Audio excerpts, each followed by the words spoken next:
So welcome. So today's topical talk is about vice. So welcome to the topical talkology with Theo and Andy.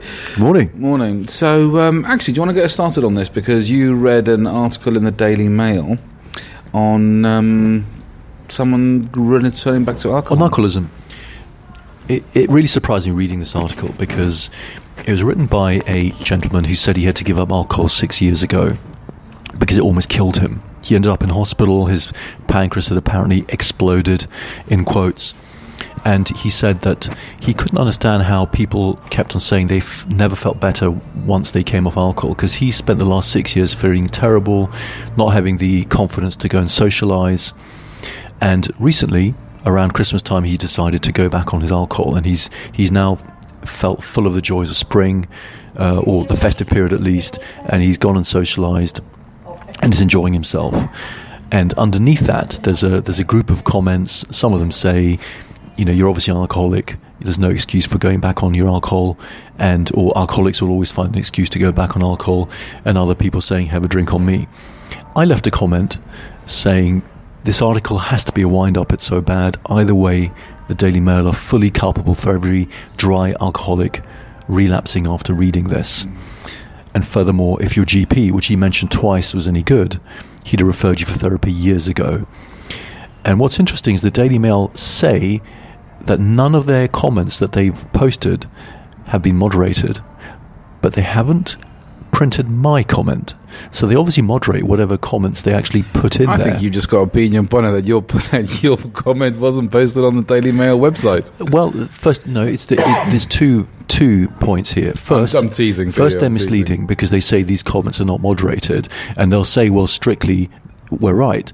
But no, what they're meaning is they choose whatever comments they allow there. Yeah, but we know at this stage that the media are manipulating everything, and grossly manipulative. It is grossly manipulative, but it always has been, and it always will be. And we'll go on to another article actually to demonstrate this. But first of all, about alcoholism. The fact is that once you're an alcoholic or once you're an addict of any kind, you're always going to have a propensity because your brain has become hardwired. The alcohol alters your genetic expression. It's called epigenetics. And you are much more likely to want to go and drink if you put yourself in any situation where you see alcohol being used, or in fact, if you're a substance user of any kind. They've done brain scans and they've shown that if you show someone, an addict of any kind, of video of someone using their addictive substance, the same parts of the brain light up as if they're using it, and they crave it. And the science here is called mirror neurons, which we've talked about many times. And what's happened is, even on cigarette packets, they discovered that the nasty pictures of cancer and people with amputated limbs and so on actually increase smoking because it reminds people of smoking. It obviously doesn't encourage newbies to start, but people who are addicted simply see the pictures, get reminded of smoking, and therefore want to smoke and crave it. Actually, did you know that? Because I smoked for a number of years, and even now, I'm not. I consider myself a non-smoker now. But every now and then, if I've gone to a wedding or I go to a party, I'll have a cigarette, but it doesn't mean I actually fall back into the whole habit of actually smoking. And I found that with me, smoking was a habit because let's face it, nicotine, which they say is addictive, is only in your system for about 2 days. So it's not. So you weren't necessarily addicted yourself, and of course there are. I smoked for the best part of 30 years. Mm-hmm. There are other factors also associated with addiction. And of course, everyone's system will be different, and the reasons why you're smoking or using the substance will be different.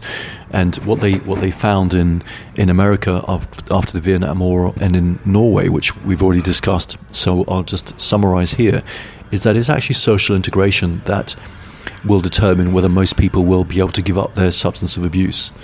If you are socially disintegrated, you're much more likely to not be able to stop using whatever you're using.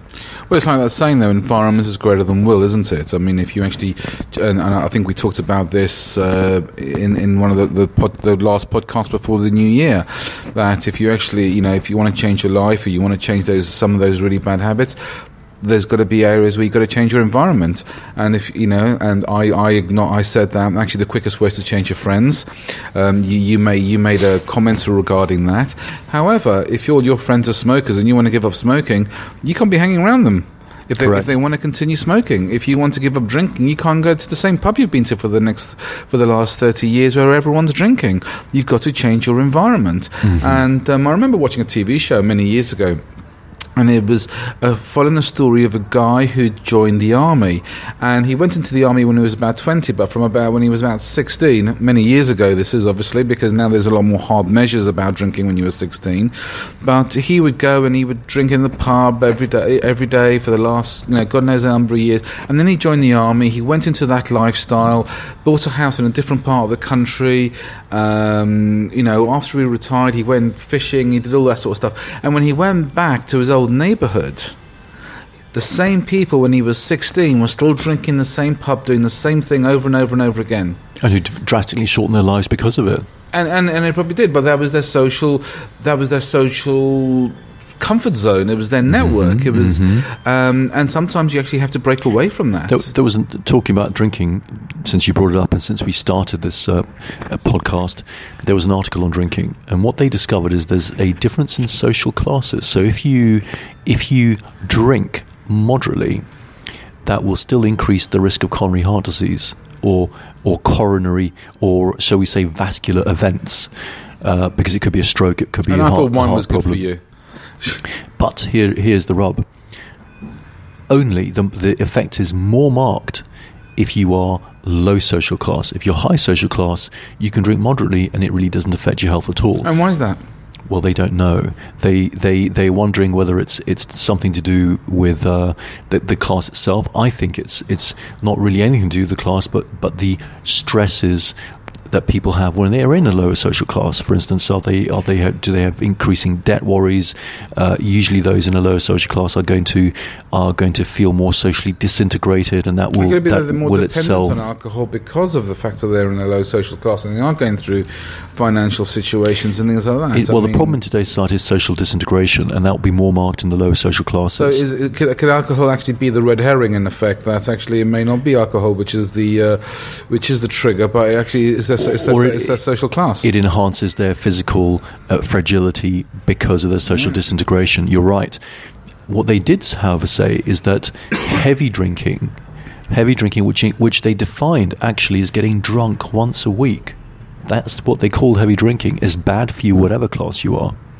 Well, I bet it is. So that's how bad alcohol is for you. I mean, I told, actually, we were discussing earlier the golden ratio, and I've at some points I've almost actually lived my whole life by that type of golden ratio. Although I've broken it down into three. It's this is your desire for rules, the human basic desire. It's my desire for my own control. It's my own control. I don't want to follow the rules of religion, or even though I do believe in God and all this sort of thing.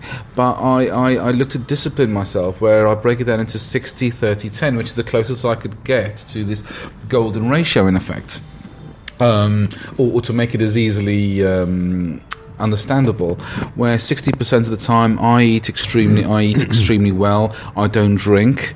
30% of the time I will do it moderately, and that 10% of the time is the window that I allow myself to be able to do whatever I want and actually have the total flexibility of carte blanche. However, it doesn't mean I exercise that 10% on a regular basis. I save it. If I don't use it, then I start again the next time. But everything I look to do in terms of my reading material, 60% of it is material related to my business, 30% is based on my own development, 10% is on my own personal social thing. So I follow that rule. And the thing is, I think if people set up their code and came up with it, some people will follow what's called the 80-20 rule, the Pareto principle. 80% of the time they're well, and 20% of the time they're not, in effect, and that works as well. And do you know what? I like a drink, and I'll probably still go out on certain occasions where I will allow myself to get drunk, and I prepare myself for that. But I don't do it on a consistent basis, and I'm not a child anymore, and so you've got to listen to your body in terms of that. But in terms of alcohol, I've never really been dependent on alcohol. And you talk about epigenetics earlier, because my father was an alcoholic. And, he died at 55 years old from alcoholism. But the thing is, because of his drinking, it should have actually impacted me, because the epigenetics actually gets passed down to family. I don't know if people are aware of that.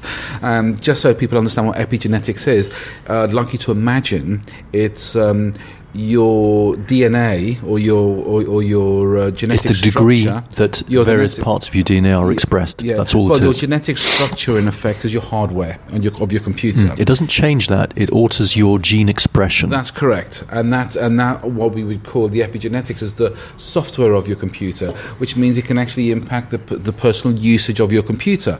So the epigenetics is a wrapping of how the DNA is wrapped around.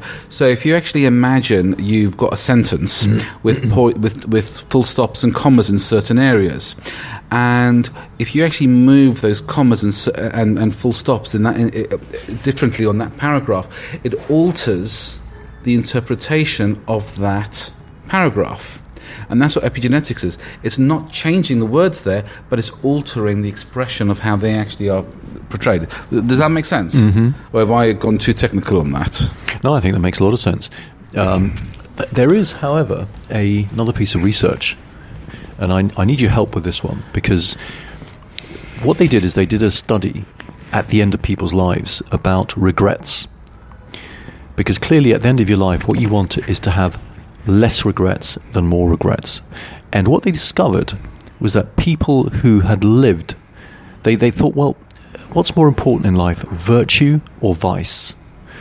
And they discovered that actually people who had lived a life of vice had far less regrets at the end of their life than people who lived a life of virtue. Of course they do. I mean, I don't think... But we just said how bad all these things are. Alcohol, drugs, cigarettes, these are all vices. Well, I mean, let's face it. I mean, I don't imagine many people actually going to heaven wishing they actually hadn't shagged around as much as they actually did. If you want to put it. But how do you explain this? How do you explain this piece of research? Because you regret the things you don't do rather than things you do. Because the thing is, you can actually accept, and we talked about forgiveness yesterday, while we weren't actually recording this, and you've got to forgive yourself for certain things. But the thing is, but these vices, alcohol, cigarettes, drugs, everything you do is an experience. So these nasty things, are we saying that everyone should be indulging in them? Because actually, at the end of the day, no. I mean, look, I enjoyed smoking. I enjoyed smoking. I enjoyed drinking when I did it. But the thing is, it did impact on my well-being. But look at the effect exactly. So how can we justify on Topical Talkology? Justify this piece of research that says actually, guys, follow your vices, because that will lead to the least regrets at the end of your life. How can we justify that? You actually used the key word before. It's moderation. Okay, it's moderation. But we need to be more specific. Because let's face it, and I'll give you an example. If you like McDonald's hamburgers, but you go and eat McDonald's hamburger every single day, what's going to happen? One, you're going to get fat and you're going to get obese, and that's going to actually impact your self-worth, but it's also going to impact your energy. It's going to impact how you feel about yourself. So let's examine this. Let's examine this in more detail to help people further. You use the term moderation. That's still vague. That's too vague for me. What it is this. It's all about life is about being in control.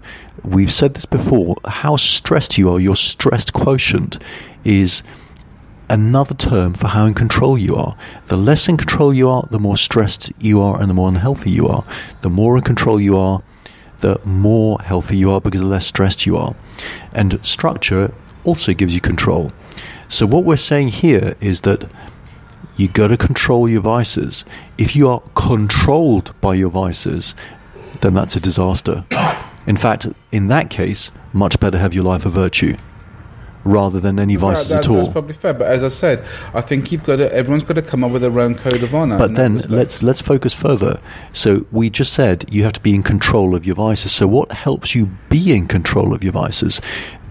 For that, we need our environment. For that, we need government policy. For that, we need real support for family. This time around. For that, we need real support for family and society and social integration.